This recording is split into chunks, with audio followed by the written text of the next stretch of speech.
myself again. Good evening and welcome to NUFC Matters with me, Steve Wraith. It is the Retro Show. Tonight, Newcastle United's opposition are Preston and Blackpool. A combination of two teams tonight, which is the first time we've done it, but really due to the fact that there's a severe lack of games which would have got all the way through the show, I think. And as always, we have your usual favourites. We have teams compiled of players that played for both teams. And we also have some celebrity fans from both teams as well. But as always, we go around the board with George, Steve Wilkinson, Stu Penman and Mitch. And we get some recollections of games gone by between Newcastle and the opposition. So, George, good evening. It's over to you first. Hello, Steve. Hello, lads. Hi, Dad. Hi, George. There's not many games unless you're of my age, and you can find all the games you want. So I've started way down the list at 20th of April 1955, and the Chicken Road Academy that taught me my football and my football knowledge were desperate to go and see this game because it was going to be the return of one of their favourites, a little centre forward called Charlie Wayman. But unfortunately, a couple of months before the game happened, Preston sold him to Southampton for £10,000. And so I got there say, welcome back, Charlie. I put Charlie Mitten's picture on, Steve. That's the first one I think I sent you. That's him. Centre forward, prolific goal scorer, 5'6" height. A tiddler, really. But he could knock the goals in from anywhere. And bear in mind, he was competing against Albert Stubbins, Jackie Milburn, Roy Bentley. They were all competing for the centre-forward spot with Charlie Wayman. Stubbins fell out with Seymour, who was the manager, and Stubbins got sold on to Liverpool.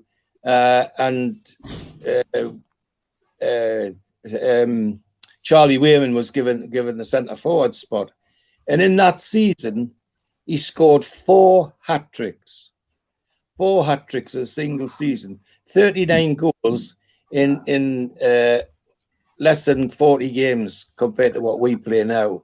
So he was a really dangerous little player. The only trouble is he too fell out with Seymour, and Seymour sold him off in no time at all, and off he went to Preston.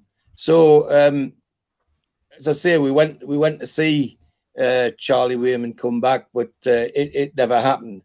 However, it was a good game, an excellent game, a 3-3 draw, and indeed for the Newcastle fans, it looked like it was going to be a cakewalk. By 35 minutes, we were 3 goals up. Reg Davis scored the first one, George Hanna the second, and just after the half hour, Jackie Milburn scored a screamer for the third. And everybody thought, well, this is going to be a cricket score, until Preston came out the second half and turned it upside down. Hyam scored 2 goals in a matter of minutes after the half-time whistle, and then Barda scored the equaliser, and after that it was all hands to the pump. Incidentally, by now, because of the ructions in the dressing room, we weren't managed by Stan Seymour anymore. We were managed by Doug Livingston, who came from Fulham. And the team at the time was an interesting one. It was getting towards the cup final team: Simpson, Cowell, Batty, Schooler, Stoke O'Crow, Milburn, Reg Davis, Vic Keeble, George Hanna, and Bobby Mitchell. And the only other thing of interest that the Chicken Road Academy wanted me to look for, I'll give you another picture for this game, Steve. It could go up now, please. A young man called Tommy Docherty, who was setting the world on fire from defensive midfield. He was basically a roughhouse. He was a tough character, Tommy. Anybody that got tackled by Tommy, they stayed tackled. But he was getting quite a name for himself in the first division as a player of import. And of course, about this time, he also got picked to play for Scotland. So, and he was playing. and he didn't score any of the goals, but he had a lot to do with closing off our attacking force. In fact, he moved to the right of our forward line and made sure that Jackie Milburn didn't do any damage, because it had been Jackie that had been doing most of the damage, and he moved over to make sure that came to an end. And so he gave Jackie Milburn quite a hard time. It was 38,680 at the game. A lively game, an interesting game. The only thing that didn't happen that we went to see was for Charlie Wayman to make his return, but he'd already been transferred elsewhere. So that's my first game back in 1955, April 1955. Thank you. Great stuff. Steve Wilkinson, over to you for your first recollection.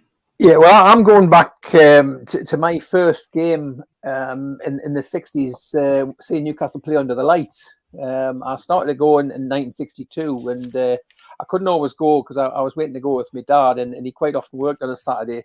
And prior to this game, which was the game I'm going to talk about, was the 25th of September 1963, which was a League Cup match with Preston. We'd actually played Preston on the Saturday, and I didn't go to that match. And in that game, Newcastle lost 4-2. So it was set up for wanting revenge. Obviously, and Preston probably felt quite confident going into this game. There wasn't a great turnout, just over 14,500 there, which was certainly almost half of what had been there on Saturday. So I think the fans had got a bit disgruntled about that. And it was only the third round of the cup. It wasn't going into the advanced stages. I cannot remember an enormous amount about the game itself, but what I do remember is how good it was to go to a night game. I think that even nowadays there's something special about a night game under the lights, and I think you see more of the pitch when the lights are there. And if you remember in those days, it was the ground was with the 4 pylons in the corner, which again sort of when they were lit up and you could see it from miles away, and it lit up the stadium right away around. And I think that gave it an extra atmosphere as well. I was actually in the Leazes End. I think, Steve, you got a photograph of the Leazes End then, just to remind people of what it used to look like. And that was that wasn't that game. It was that's a daytime game. But there was the what's quite significant is that loads of kids at the front. And that's where I used to go at that time. I used to get in and quite early and get down to the front so I could get a view. And one of your main obstructions was the police walking around the pitch all the time. So you can see there the sergeant, who was probably at that stage trying to, I think that's probably pre-match, and he was trying to chase people and stop kids sitting on the wall, which was quite a common thing that happened. And you didn't have stewards in those days doing that. It was always the responsibility of the police, and probably a sergeant like him was even harder in kicking kids up the wall and threatening them to be expelled from the ground. So it was a sort of a memorable occasion. If you imagine that with the lights, it also added a bit of extra. One of those things that always happened in those days as well, which I can't remember whether it happened that night, was the smell of the brewery used to always come over the ground, and it overcame the smell that came out the Gallagher end, because obviously I was in the Leazes End. We couldn't quite smell the toilets in the Gallagher end. You had to be really in that end. So that whenever the brewery was brewing, that was a very strong smell that came over the whole of Newcastle, and it certainly came into the stadium, being just across the road. So just coming to the game, as I say, I cannot remember exactly the details of the game, but the team that night was a little bit of a change from the team that had played on Saturday. At that time, similar to how we have it now with Darlow and Dubravka, main first 2 choice goalkeepers, there was a swapping over. Obviously, got more complications with Woodman now. But we had a choice between Dave Hollins and Gordon Marshall. And Gordon Marshall had played in goal on the Saturday, but Joe Harvey, the manager, had given Dave Hollins a chance to play in this game. The rest of the team, the defence, John McGrath, centre half, George Dalton be left back.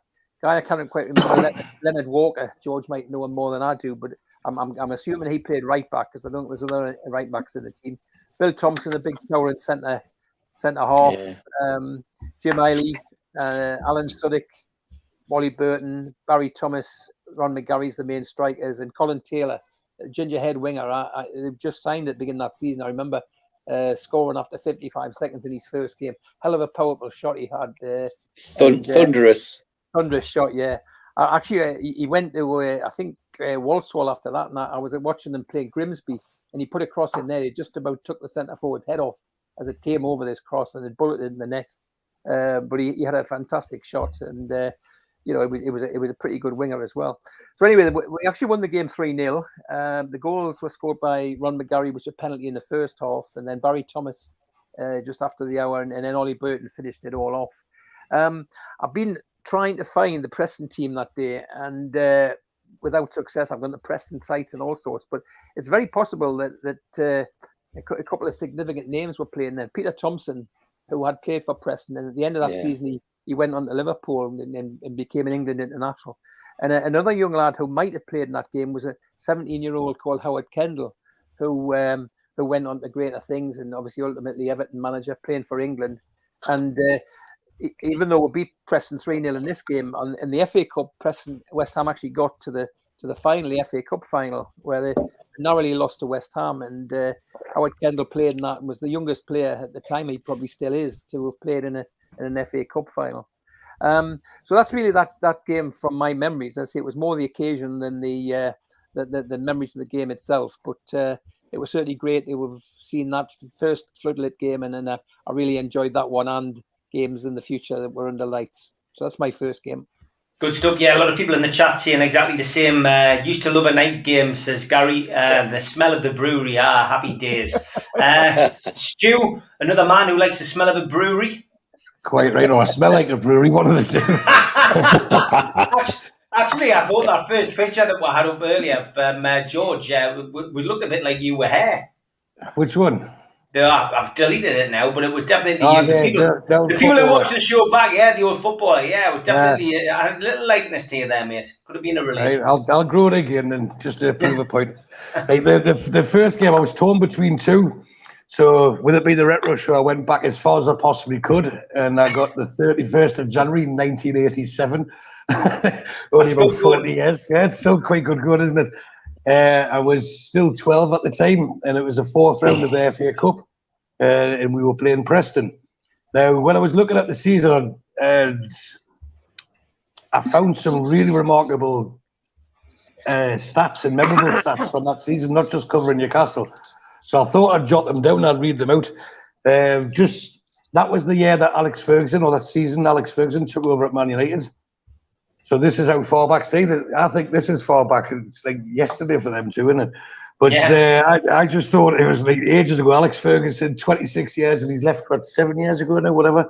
So he took over at Man United. Everton won the league. So all these things wouldn't happen now. Arsenal won the League Cup for the first time in their history. Coventry won the FA Cup. If you remember, it was that classic 3-2 game against Tottenham. I think it was Keith Houchin scored the winner, one of the diving header.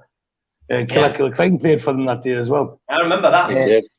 The three teams that got relegated are teams that are now light years ahead of us, and they got relegated that season and we didn't.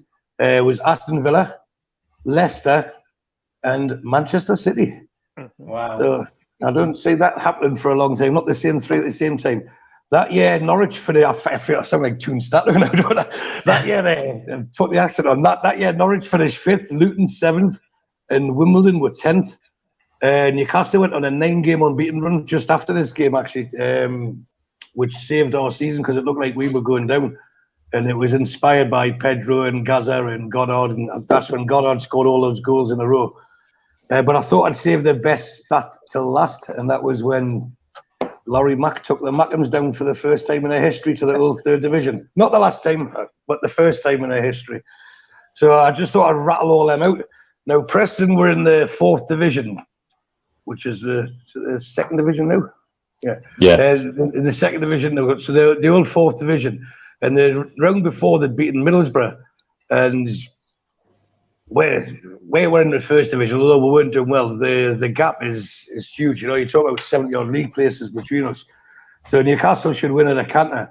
But to this day, every time I'm back in Newcastle and talk with the Heat and we're talking about football, we always talk about this game and Preston and the fact that again, and I'll repeat to this day, they were the best away fans I'd seen at St James's Park, and all the times I'd been there. It was their cup final, wasn't it? And they brought 5. The crowd was just over 30,000, which was good in those days. You know, when it was standing most of it, wasn't it? And 5,000 had come up from Lancashire, and they had, for those who were at the game, they'd released gold and white balloons when they come out, and they're just non-stop singing. They had the other leasers when it was small, not the picture that Steve showed, the small leasers when it was standing, that they'd filled that, and honestly, the atmosphere they generated was amazing. And I haven't seen away fans make as much noise as that. So anyway, the 3-division gap was apparent. We kicked off and we started peppering their goal. I mean, they did have one chance that I can't even remember who was in goal. I think that year it would have been like Thomas or Carr or someone like that. But Gary Kelly in '87. No, it was someone with a tash, if I remember right.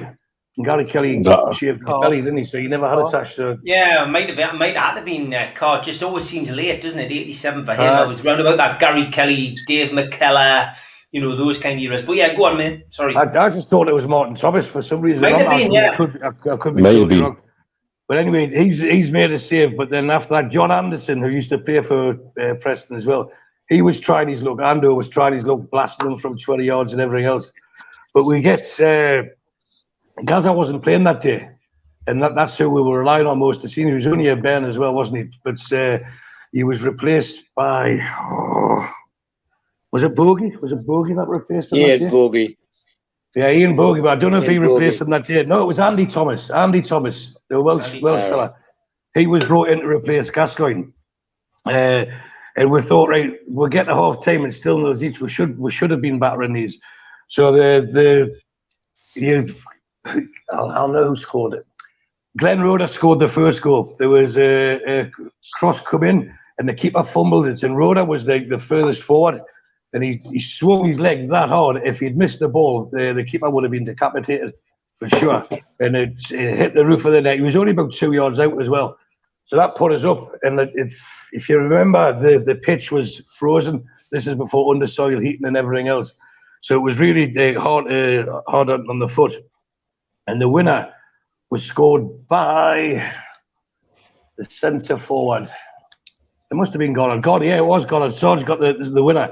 There was a cross come over, and the man who was infamous for not being a very good centre forward, Tony Cunningham, he met the cross, and I can remember anyway. It looked like he was trying to head it towards the goal, but there was not enough power on it.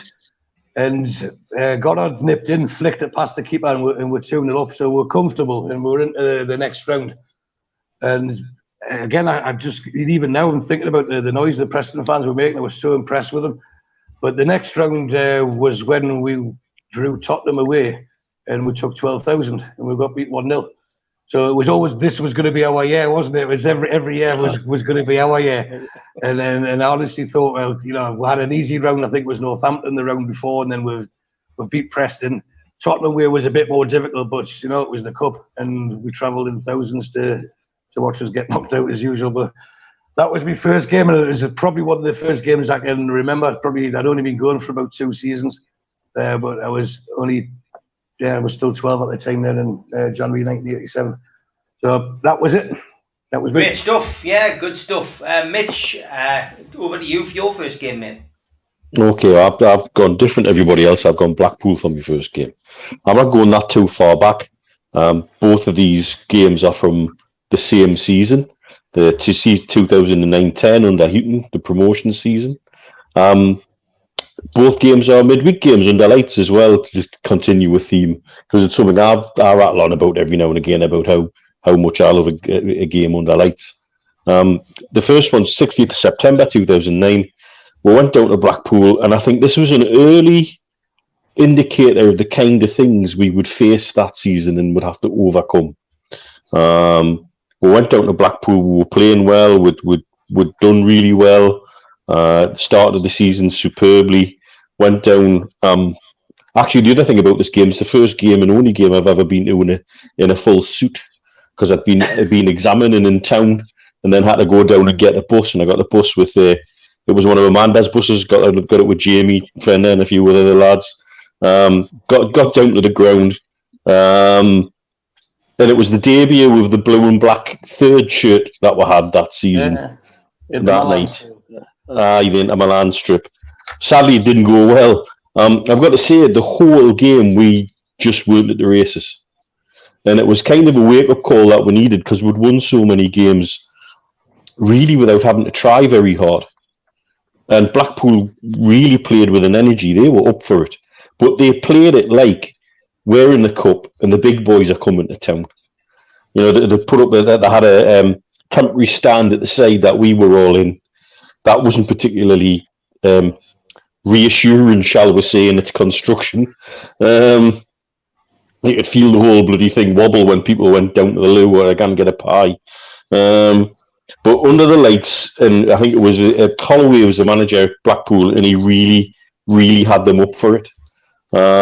However, in the first half, we actually opened the scoring against the run of play.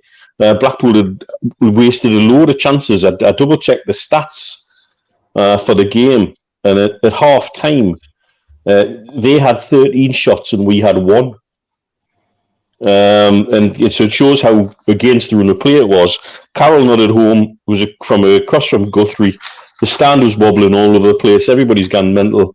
So you think, okay, this is it. But then the second half, or the first half ended in injury time. Omerod poked home a rebound from Charlie Adams' shot. And it was actually the first goal we had conceded in 545 minutes. Or for those days at the moment. But we hadn't conceded in 545 minutes. However, we conceded a second 15 minutes into the second half with a Jason Ewell who used to haunt me when he was at bloody Wimbledon. And despite the late rally, we had a Ranger effort cleared off the line pretty much on the last minute. We really weren't at the races. But it was an interesting wake-up call that what we were going to face sometimes that season that we had to overcome.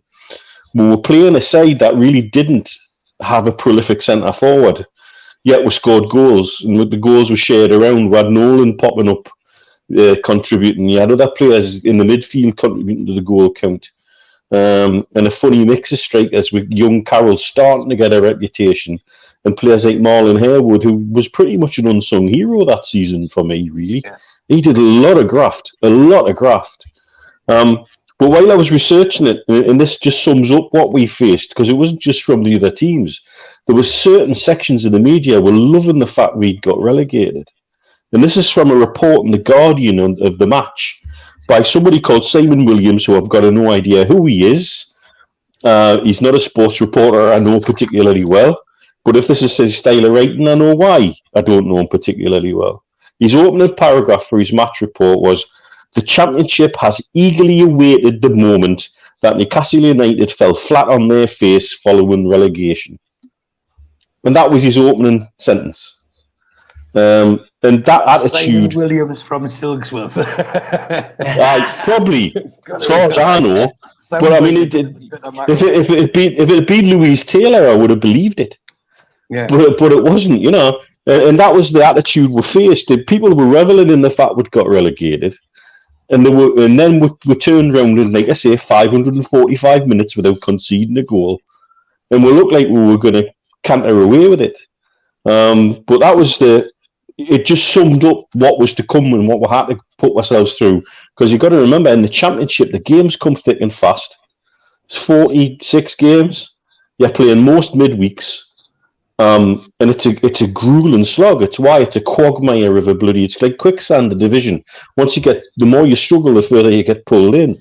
And so that's my first game, Blackpool under lights. Not a win, but a lesson learned. Great stuff. And as always, we give a big thank you to our main sponsors for NUFC Matters.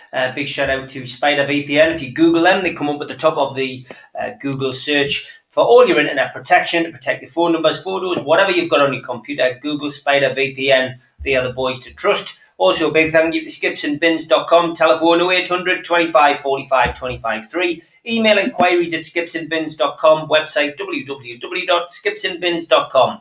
Easy contract free and pay as you go waste collection.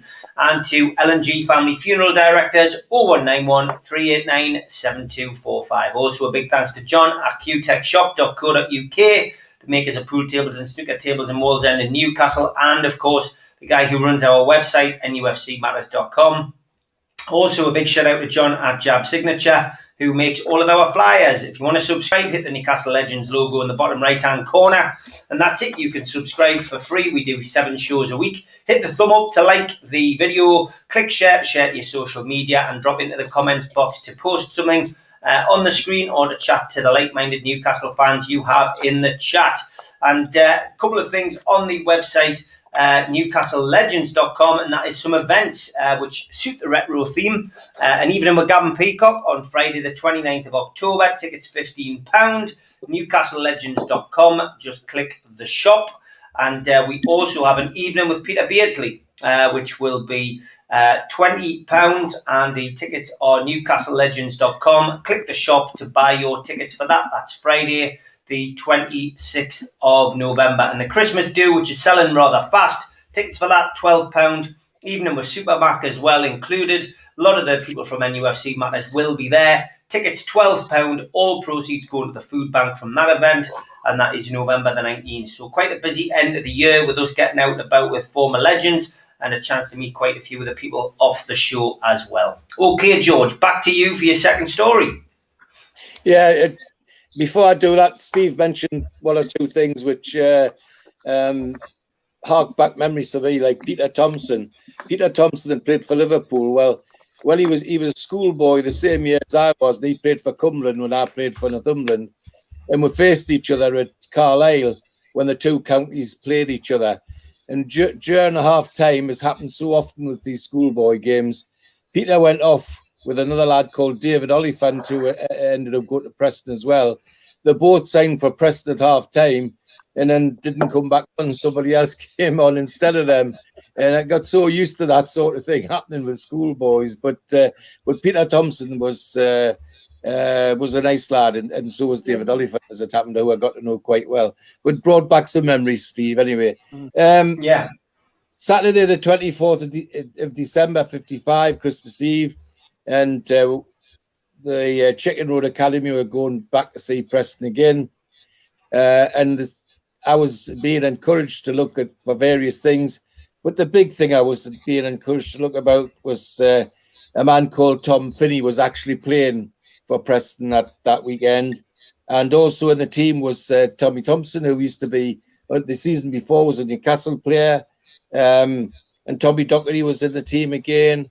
And a young centre forward called Taylor, who eventually became quite a prolific scorer for Manchester United. So there was lots to watch in this particular game. An interesting game, 37,976. And as I say, one of the things we're looking for me anyway, and increase my education, was to watch Tom Finney. So I think I've sent some pictures of Finney, Steve. Yeah. There's one where he's heading the ball. I don't know if you want to put that up. Well, I don't mind which goes up first. Yeah, just bear with us and keep talking. I'll get them up. Okay. There he is. That's the actual game. That's at St James's Park. That's the actual game he played in, and he certainly caused a lot of trouble. But it was who's that in the background, George? The Newcastle player. Yeah. It's Patterson. It's the lad we bought from Doncaster, the centre half, Bill Patterson. Right. That's who it is. Not a familiar one, but because he wasn't with me very long. The match was interesting. As I say, 37,900 in the ground, but the match was lit up by one of our stars, of course, Bobby Mitchell. He took the game by the scruff of the neck and gave the fullback called Wilson a nightmare of a game. He set up 2 goals for Keeble, 2 for Milburn, and scored the 5th one himself. So 3-0 at half time, 5-0 at final. it was a particularly a good game. And of course, we were the cup holders then, and still managed by Dougie Livingstone.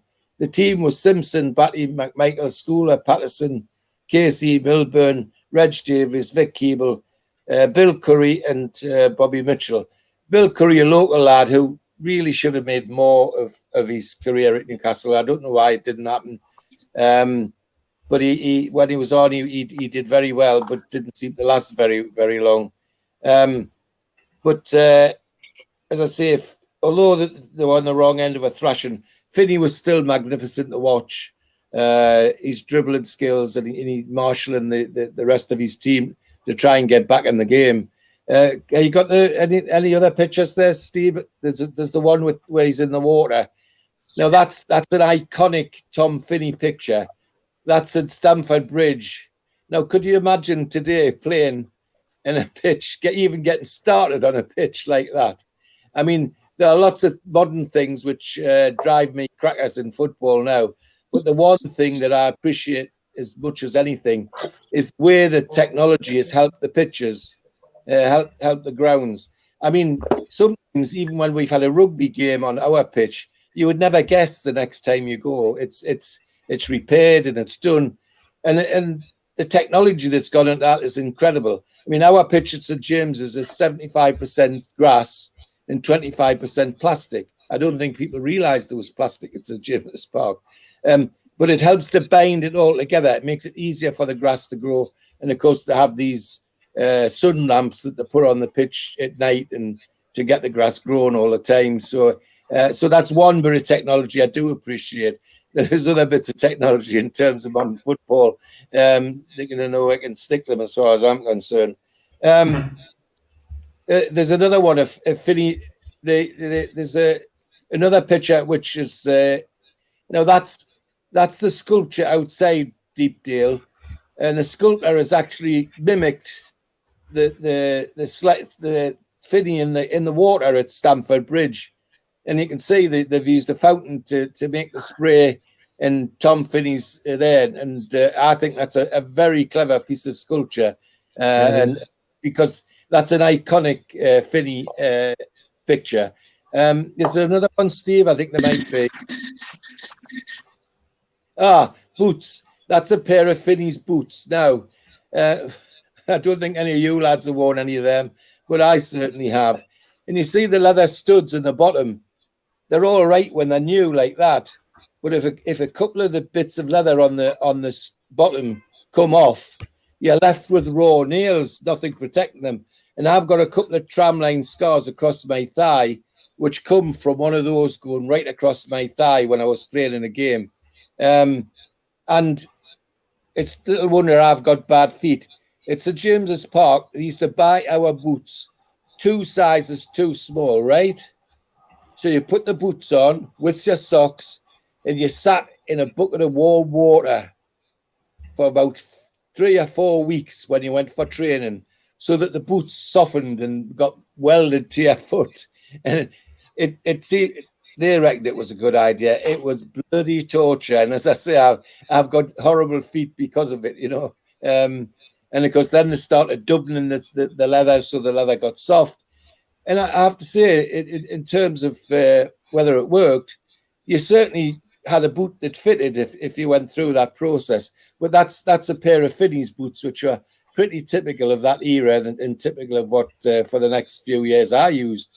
But as I say, once the leather on the studs started to weigh at the bottom, you were left with two sets of nails, which could just rip your leg apart. As I say, I've got a tramline scar across my right thigh, which was left there by somebody making a particularly enthusiastic challenge. Is there any more pictures on that one, Steve? No, I'll talk about that when the other lads have talked about the Blackpool games. Okay, can I come back to that one? Yeah. So 5-0, brilliant game. And as I say, the star Bobby Mitchell turned Preston inside out. Bill Patterson, who was in that picture, and who I say we got from Doncaster and was bought to replace Frank Brennan. The poor lad never had a chance. He wasn't a Frank Brennan style centre half. He was more a football centre half. like in the mould of people like Albert and people like that who wanted to play football. He wasn't a hard nut like Frank Brennan was. And of course, he was being judged by fans on what Brennan was like, as though he should be the same. And unfortunately, it didn't work. So the poor lad was shipped off to Rangers fairly soon after he arrived here. But I gather he was quite a nice lad. I've mentioned Bill Curry.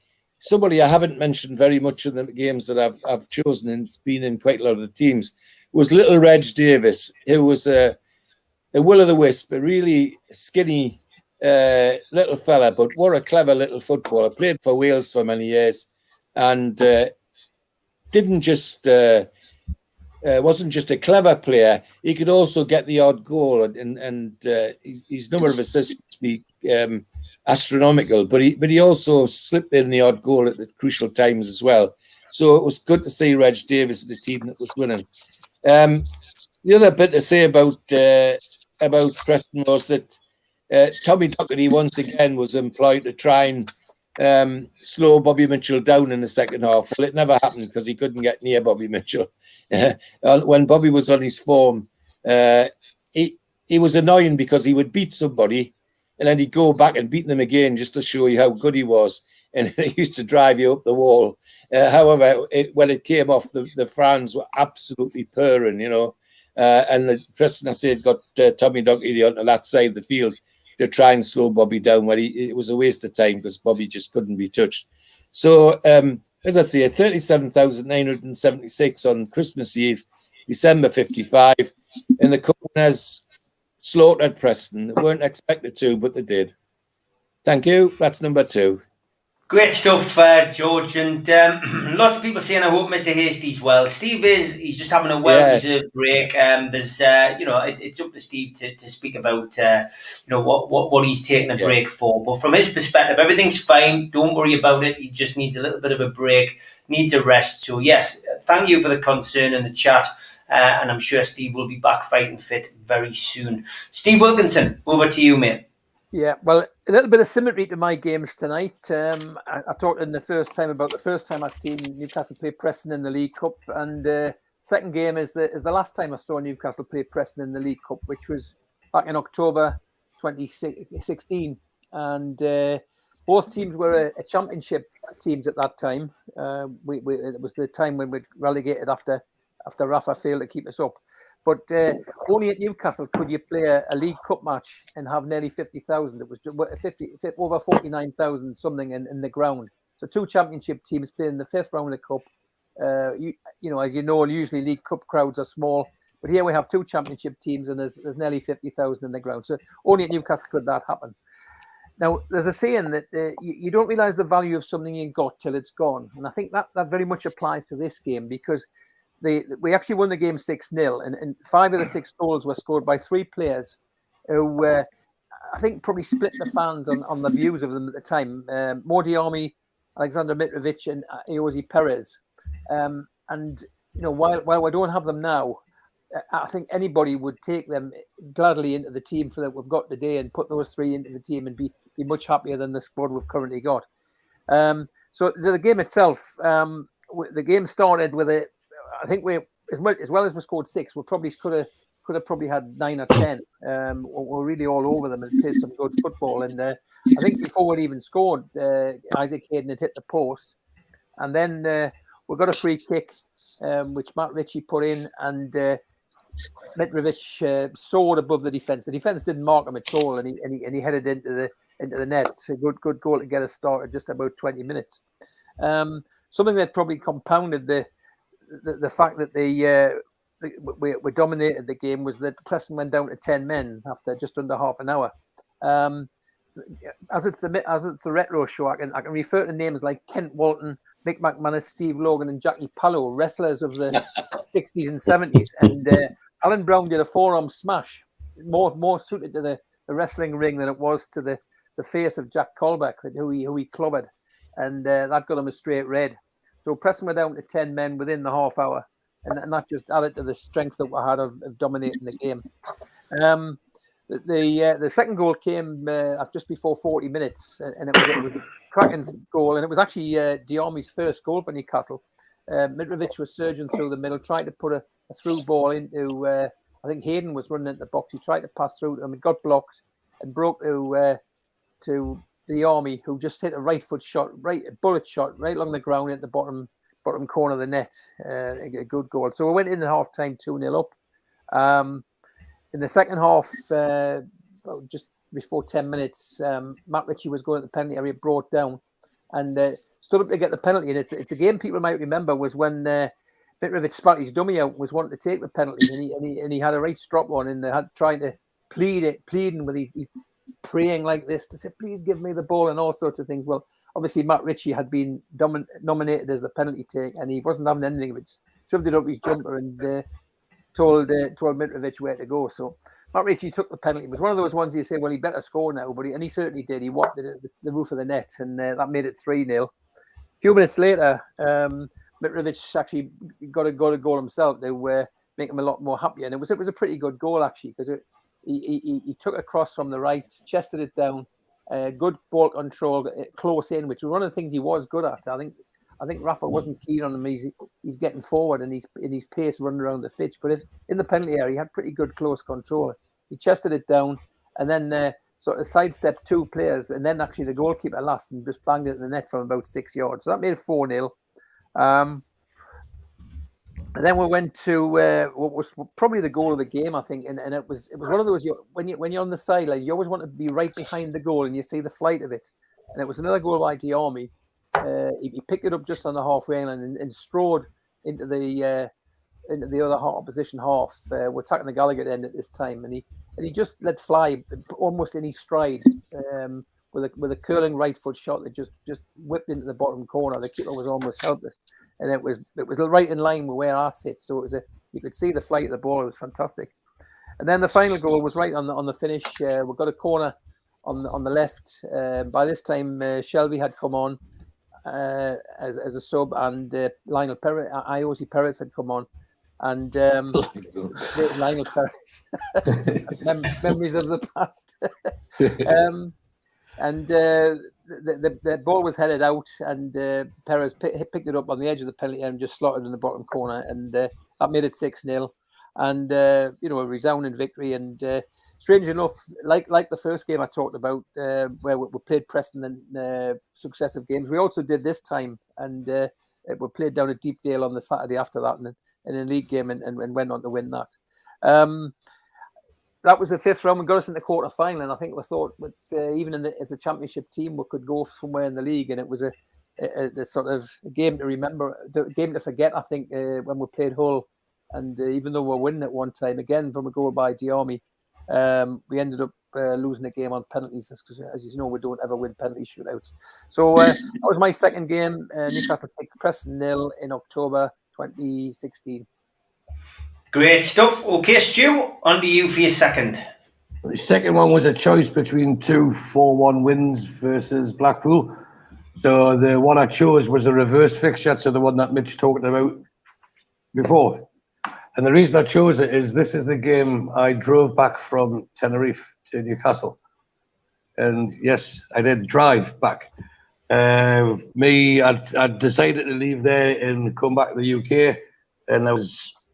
The company I was working for didn't want us to leave, so they got me a job in the lakes. So I said, right, I need 3 weeks. I'm going to drive back. So we head off at the end of March.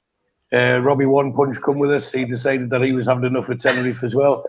We loaded up the Touareg, all my life's belongings, and off we went from Tenerife South to Tenerife North in the car. Got the ferry to Cadiz. Then we turned left. And we went to Portugal, to Albufeira, Quinta do Lago. I'd worked there for a summer 2 years previously to help the team out there. So I'd made some friends. I thought, well, it's not on the way home, but it's near enough. So we had a few joyous days, I should say. It's probably the best way to explain it, in Portugal. Then we had to get down to the business of driving back through Portugal, through Spain. So as we're driving, I can never pronounce this right, but we're driven for about, I think it was about 12 hours. and it was north of Madrid. It's a town. They've got a team in the league, but I keep pronouncing it wrong. It's Valladolid or Valladolid. Yeah, that's easy, isn't it? Them. Not even try. We stopped in. It wasn't a Junker, but it was something like that. You know, it was like just a bed. So it was just something to put my head down. It was disgusting. We took the cases out of the car in case it got broken into. And I remember Robbie put his case on the bed, and all this dust come up. You know, that's how often these rooms were used. So we just slept in our clothes. We didn't even want to shower there. So then we drove from there through Spain, through the Pyrenees, stopped off in Bordeaux, and we had a meal there. And then we were trying to plot what we should do. Should we drive up through to Paris? We went to go past Le Mans on the way. Do we stop at Paris, etc., and have a night there? But we were leaving, shall we say, we didn't want to leave a footprint with credit cards to the Spanish authorities when we were on our way back. So we're working on limited budgets. So we decided no, we'll just keep driving. And this trip, right, there was end up being, we worked out it would take us, I think, to drive all the way through from when we left that Spanish place, Valladolid. I'll get it right at the end anyway. Validated. Somehow we needed validated, I tell you. So I end up driving. Have a couple of drinks, Stu. Cheers, Joe. Have a couple of I end drinks. up driving 19 hours straight. I'll end up looking like the joke if I keep drinking this red wine. So we end up driving 19 hours, of which I did 16 of them. And we got to Calais. And again, to stay in a hotel, they needed credit card verification. We got near Calais, about 3 hours from it. We needed credit card validation for us to stay. So we're not, look, I'll press on. And we drove, we had to have the windows down for special cigarettes purposes. And we got to Calais. And when we got there, the customs took, I have to be very careful how I say this, they took a look at us. Now, bear in mind, we've been on the road for quite a while. We had hoodies on and beards and shaving heads and everything. Well, mine was. And they said, right, lads, your car's coming over here. And everything else. And I remember at the time Man United were playing Bayern Munich in the Champions League. And there was loads of Bayern Munich fans on ferries, on the coaches. And they were lifting up the sides of the coaches. And it was just crates of beer. And they're all, do you want a beer? Well, we better not, like, you know, we're trying not to look... we're trying to look rather innocuous rather than suspicious.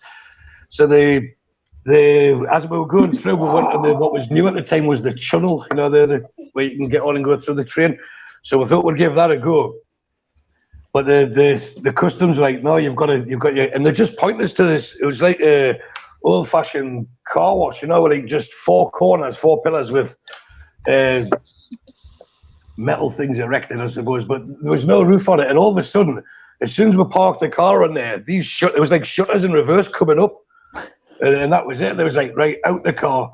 You have drugs, you have this, you have that. Like, you're about 2 hours too late now. We've got nothing. I don't know what you're talking about. So they searched the car. And they even, like, underneath, they had the bit where the steps you could walk down. And we're looking in the petrol tank and everything. And he says, what's in your petrol tank? I says, it's diesel. He says, what's in your diesel tank? And I says, diesel. And then he was like, no, and they were searching, and they kept us there for hours. And every time we tried to sit forward, they pointed guns at us. You have to stay here. And they just couldn't prove that we had anything. And they ended up breaking pictures out of the kids and that, which wasn't nice, you know, when they were going through the cases and that. But eventually they let us on. We got on the tunnel thing, got out, and then I've got a left-hand drive car. And I'm back in the UK, and I'm like, oh man, this is a bit difficult. so we end up, and we had no sleep at this stage. I think we'd been on the road for about 28 hours driving and sitting in Calais. We end up getting into, it was Arthur Reader's in fact, sorry. We end up getting into Peterborough. That's as far as we could drive. And we just stopped in the Tesco car park. It was about 5 a.m. and just crashed out, slept, woke up, drove all the way to Newcastle, got there on the afternoon, well, 6 o'clock in the afternoon on the Thursday, April the 8th, which was my birthday. And then we rested and went out for the Newcastle versus Blackpool our promotion season, where I better talk about the game now, I suppose, where we won, we won 4-1. We won 4-1. And the scoreline, the game was as comfortable and as comprehensive as the scoreline suggested. It was really, really a comfortable game. And I know, Mitch, what you had said about the first game where they'd raised their game for us. But by this time, I think Newcastle had worked out how to win in this game and win in this league and win easy. And it was great. Just walking back into St. James's Park and the sun was shining and there was a 40-odd thousand, I think nearly 50,000 crowd there. They were playing Blackpool. In my time growing up, you wouldn't have thought you'd get crowds like that for games against Blackpool, especially in the lower league. The first goal was scored by Jonas. It was deflected, but he got the credit for it. The second one, there was a Danny Guthrie free kick, crossed and Andy Carroll headed home. Guthrie was getting a run in the team instead of Barton. I don't know if there'd been some fallout or something, more than likely, but he was getting a run in the team instead of Barton. Then for the third goal, Kevin Nolan, he ended the game as a contest. It was a great pass by Jonas, and then Nolan slotted it away. We scored again. Wayne Routledge, he rifled home for the fourth, and they scored late on. What was that really lanky beanpole player that played for them? Not Crouch, Ormerod. Ormerod, yeah, Ormerod. Yeah, he scored near the end, but the game was over. Like I said, we needed 4 points after that game from 3 games to guarantee. We'd already been promoted, so it was. It was a bit like Offies and Pet. We've been promoted and we're going home. And we got to the stage where we just needed to win one game because we had a massive goal difference on the team that was third. They were never going to catch us anyway. So it was like we're going to the Premier League. It was a special mention that day because it was Loverkrantz and Jonas, both of them played really, really well. There was probably one of their better performances for Newcastle. So I'd just like to mention those two. But it was game finished, then seeing friends I hadn't seen for a few months or since Christmas when I'd flown over. It was a lot easier doing that. And that was it. Premier League, here we come. So that was my second story. Great stuff, mate. Which as was always. Believe it or not. Fantastic stuff. All right, Mitch, over to you for your final story, mate. Hey, you'd think we rehearsed this, but I promised everybody we haven't. My second game. No, we don't. That's what makes it. That's what makes it great. My second game's against Preston. It's my only trip to Deepdale, Monday, the 23rd November 2009. Now, about 10 weeks on from my first game against Blackpool, and sort of at the halfway, getting close to Christmas, and this sort of sums up about the evolution of that team in that season as they learned how to cope with all this shit in the Championship, where everybody seemed to be against it, everybody seemed to be up for it. All the journalists were writing crap like that lad was. They were desperate to see we fail. This game really is memorable for being one of the ugliest games of football I've ever seen. It was horrible. This was, if you wanted Siri to describe an ugly win, this game would come up. It was a trek on a Monday night under lights again. I think Jamie drove us down. I think we went down together. And in the early part of that season, we had to learn how to win games. We were talking about Sheffield United away the other day. That was another ugly win where we held on in the last 10 minutes and Harper made some fantastic saves. The key point of this game was, I'm sure this is the game, combined with wanting to make changes to how we played, where Houghton realised our squad was a little bit thin. This game, we were injury hit going into this game. And then we even lost Ryan Taylor in the warm-up. He had to be pulled out and be replaced. Andy Carroll played, even though he'd been in his sick bed for 2 days. He'd had some sort of stomach bug. And I think we lost Danny Simpson just after half-time as well. And the team and the bench was looking really, really thin. And I think that was part of the motivation after the Christmas, where he made about 6 or 7 signings in the January, many of which Stu's just mentioned there. The difference they made to the squad, to how we played. The game itself, like I say, antithesis of an ugly win. It was horrible. It was scrappy. No team was any particularly good. The winning goal came on 74 minutes. Guthrie. Now, there's a name, since I've started researching for this show, realizing how involved in that championship winning side Guthrie was, and how many goals he made, and how many crosses were involved with him. I think really underrated, and I think I've probably underrated him as well. He crossed into Hayward. Hayward, she did this thing where he kind of just shielded the ball just to lay it off. He barely touched it, and then Nolan ran into it and stuck it into the bottom corner. And I remember him jumping into the crowd, and the celebrations went on for ages.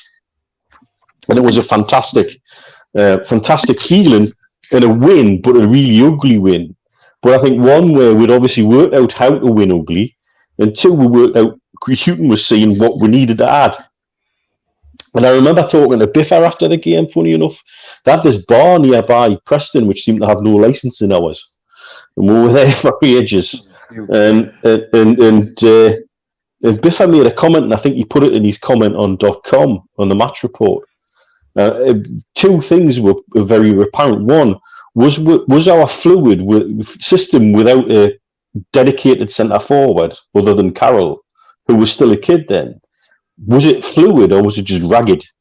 Was there a system, or was it just, did things just happen? And the biggest question he was asking is, it's not a question about it now, about whether we're good enough to stay up, to go up. It's a question about, are we bad enough to stay down? Because it was clear there was a big gap between our ability when we were on song and everybody else in that division that season. There was a real gulf of class. And that was the overriding memory of that. But it was interesting to see how that, by the time the season end came, we were taking teams that had given us a rough ride early in the season apart. And we were doing it home and away by then. We'd learned how to do the ugly stuff. That then allowed we to play the football. And that whole season, the team evolved in interesting ways. And that season, for me, is one of my favourite seasons following the team home and away, without a shadow of a doubt. Yeah. And like I said last week, the friends you make in that situation, and the times you have and the experiences you have, that's what matters. That's what makes Newcastle United special and our fan base special, and I wouldn't swap it for the world. Yeah. Great stuff. Some great stories tonight. And George, before we go on to our regular segments, let's just touch base on those other photographs that you sent us. Yes. Well, it seemed to be to talk about Blackpool on a retro show and not even mention Stanley Matthews would have been a bit harsh, I think. Yes, you lads might not have seen him. Actually, not many Newcastle fans could have seen him. Because one of the things about Stan Matthews was he didn't like playing at St James's Park. There's all sorts of stories about that. One of them that I've heard from people at St James's Park was he didn't like the fact that the crowd were very close to him when he was taking corners. And the Gallagher corner used to take Mickey out of him about his racehorses, I gather, and he didn't like that. But he didn't come to Newcastle very often either for Stoke or for Blackpool. That's a picture of him shaking hands with Billy Bremner. Now, there's a personal story in that for me, because when I played for the North of England boys against the South of Scotland boys, Billy Bremner played on the right wing for the South of Scotland boys. Actually, they cheated with it. They actually played the full Scottish team, not just the South of Scotland team, to give them a run out before they played the full England team. And Billy Bremner was on the right wing. And he gave Jimmy Richardson, our left back, a real thousand in the first half. I was shipped out of half back to full back to go against him in the second half, and he gave me a real thousand. You just couldn't get hold of him. He was a live wire. He was tiny tot, but quick and fast and very, very skillful. So that's that picture. But Stanley Matthews, 50 years and 1 month, 6 months rather, his last game. 41 years and 1 month, his last England game. And that's his statue in the town centre in Blackpool. But there's another one, which I think I sent you, Steve, which is a bigger statue. That one, that's the one near Stanley Park, towards the football ground. And that's supposed to depict his dribbling skills, the wizard of the dribble, as they called him, Sir Stanley Matthews. But as I say, there's one other picture which he won't like us showing, or he wouldn't have liked this if he was here. and that is that he was in the team that played in Berlin and had to do the Nazi salute to Hitler before the match. And I know that those lads weren't very happy about having to do that. Matthews particularly was really cheesed off about having to do that. But because the situation, they could do no other than unless they caused a big international incident. But I don't know Stanley Matthews. So I'm sorry to do that, but I think it was it would be important to me. It would be remiss not to at least mention Stanley Matthews when we're talking about Blackpool, because he was such a figure in football in England, not just in Stoke and in Blackpool. And one last personal thing, I noticed in the chat one or two people mentioned Bobby Mitchell in glowing terms, and I'm glad, because he was a great fella. But having the same name has sometimes caused me some embarrassment, especially when I've been at football matches with my son and his friends. And I remember going to a Blackburn game, and we stopped. They wouldn't let me drive because I'd just come out of the hospital having had an operation. So they decided we'd go on the bus. So we stopped on the bus. What's the town we stopped in, Neil? I can't remember now. Clitheroe. Clitheroe. We stopped in Clitheroe, and the pubs in Clitheroe were taken over by the Magpie fans. And we were in this pub, and we're sitting, and somebody came over and we're chatting, and he said, he looked, he says, "Have I not seen you?" And I says, "Well, you might have done." He says, "I've seen you playing for the Toon." I says, "Well, only the ends." I said, "I didn't get much further than the ends and the juniors." And I said, "The A team and the B team occasionally, but that's all."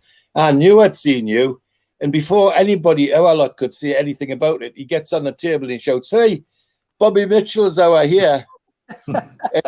That lot didn't have to buy a drink for the rest of the night. All the pens kept coming in. It was amazing. So that's a Bobby Mitchell story for you as well, Steve. So. Brilliant stuff. Hey, we've had a lot tonight to cram in. As always, though, it's always great, and I know that people who tune into the Wednesday show love to watch it just to get away from the mundane goings on at St James's Park at the moment. Okay, then.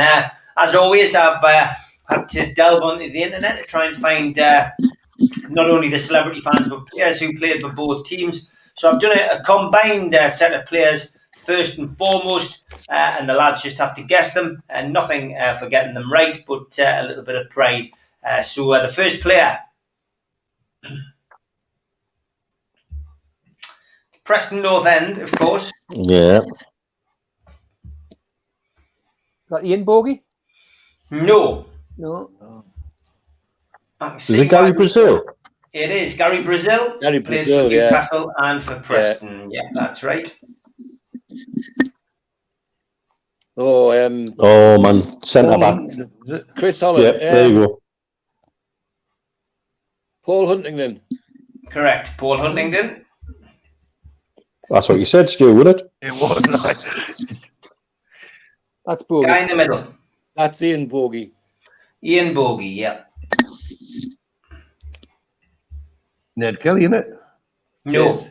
Looks like him, doesn't it?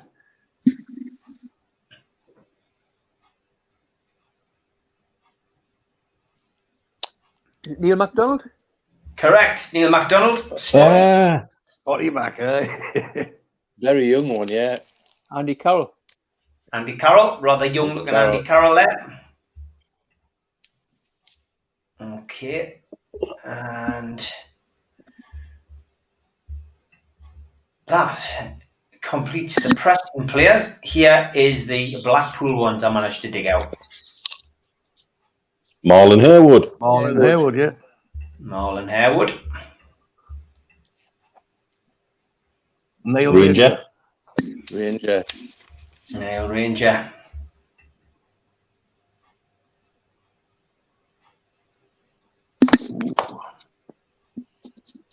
Oh,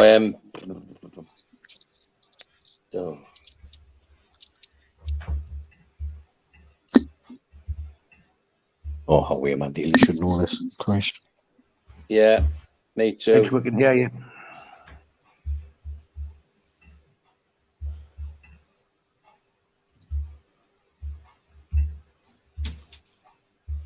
Have I stumped you on this one, lads? You have, Steve. Ah, yeah. Gary Kelly, is it?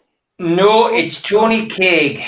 Tony Cake. That wouldn't have Right position, Steve. Wrong name.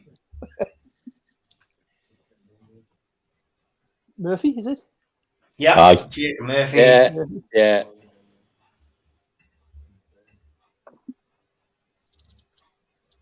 Is that Suddick?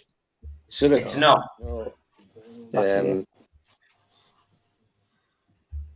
Keith Dyson? It's not Keith Dyson. No.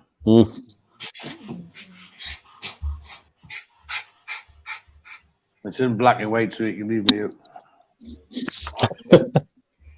You should know it, Stu. I know, I'm looking at the face.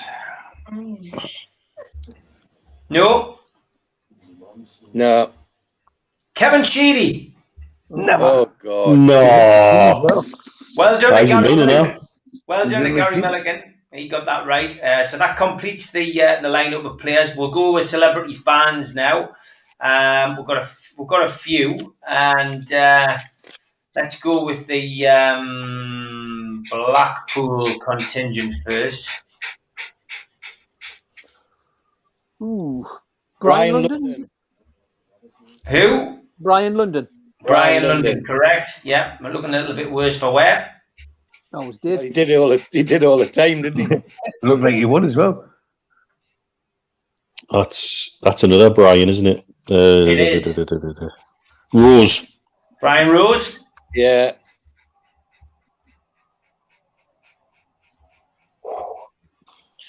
That's the Lancashire cricketer.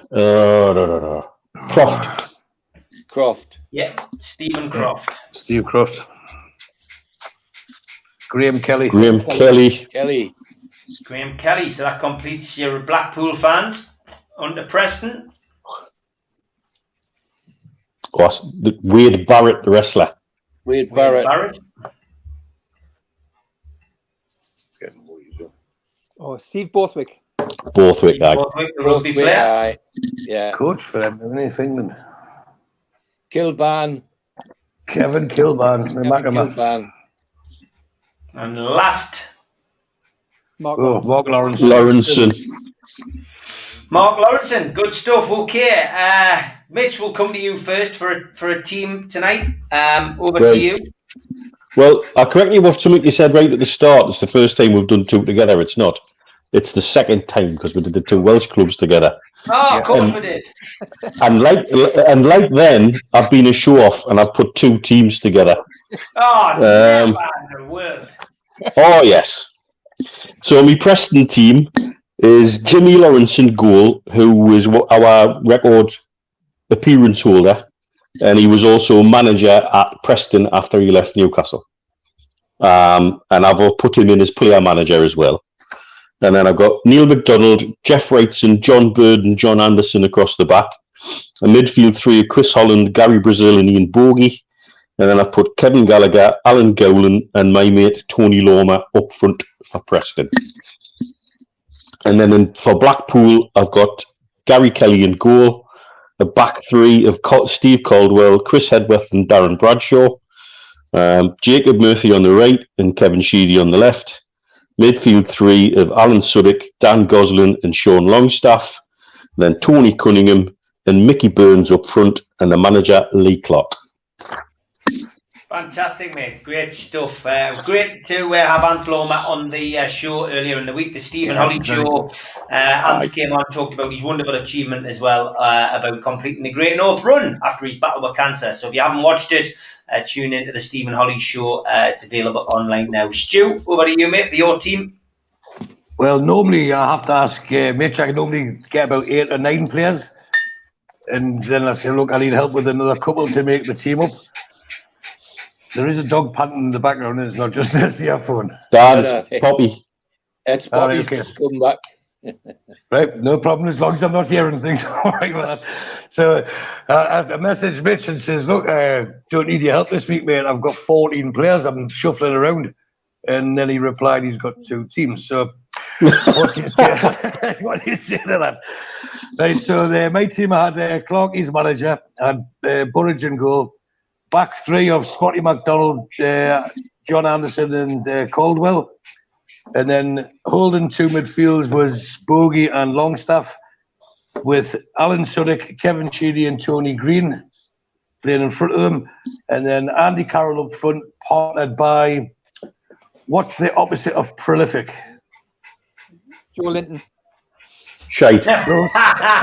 Close, very close. Tony Cunningham. Because I mentioned him earlier, I thought I'd better put him in the team just in case I was getting criticised for criticising him. So I thought I'd put him in the joint team. So I had Carroll and Cunningham up front. They would have caused a bit of trouble between the two of them, to be fair. So that was my team. Good stuff, Steve Wilkinson. Well, I was very tempted to put a 0-10 formation. I got 16 strikers on the squad. I think everybody else probably found it similar. So picking a forward line was very hard. But anyway, I'm gone for a more traditional type of team. Somebody I never saw play, but I believe was a pretty good goalkeeper. It was Jack Fairbrother in goal. Back at the back, John Anderson, John Blackley, John Bird, and Stephen Caldwell. Midfield, Mick Martin, Tony Green, Kevin Gallagher. And the strikers I did pick was Alan Gowland, Wyn Davies, and Alan Suddick. And for manager, I'm going to let the viewers decide whether they want Gordon Lee or Sam Allardyce as manager. Best. Oh dear. Would you like cholera or anthrax? Exactly. I guess when you're doing a joint team, you probably could have gone for Lee Clark. Exactly. Yeah. Good stuff. George, on to you. I stuck with Preston because I did 2 Preston games. Jack Ferber at goal, John Anderson, John Blackley at fullback, Chris Holland, Paul Huntington, and Mick Martin in the nominal midfield. Then I put Tony Loma for obvious reasons on the right hand side. Alan Gowland, Andy Carroll. Come on, Alex Matthew, and one other. Come on, I've lost it. Anyway, Alex Matthew was on the left, and Neil MacDonald inside him. And as manager, I couldn't stomach the notion of some of the names that's been mentioned on here, manager Newcastle United again. So I made Mick Martin player manager just to be awkward. Good stuff. Great recollections, lads. As always, been some fantastic stuff tonight. And look, from my point of view, great to combine the two teams. We will be back, of course, next Wednesday. And I think we all just want to say, we wish Steve Hasty well. A lot of people talking about, a lot of people wishing him all the best. And he will be back soon. But any messages, lads, for the Wizard? Well, he's just putting it on, man. He's having a I spoke to him last night, and he was cheerful enough. But I often say on here, he's my adopted son because he looks after me when I go to St James's Park. But he's got strict instructions not to be there on Friday night, otherwise he'll get the back of my hand. So sounds like me. That's all we need to know, guys. As always, he's in good heart. He's in good heart. Yeah, of course he is. Good stuff. All right, I will be back with Mitch, of course, on Friday. It will be a pre-record this week, the Fab Four, because of the match, and we will put it on the channel slightly earlier so people can watch it before they go to the game. And there will be a match day live, with the game being live on Sky. So Daz from Loaded TV will be taking over the channel once again, and him and the crew will be doing a match day live. But for tonight, thanks very much, guys. Take care. Good night. Thanks, everyone. Cheers, everyone. Thank you.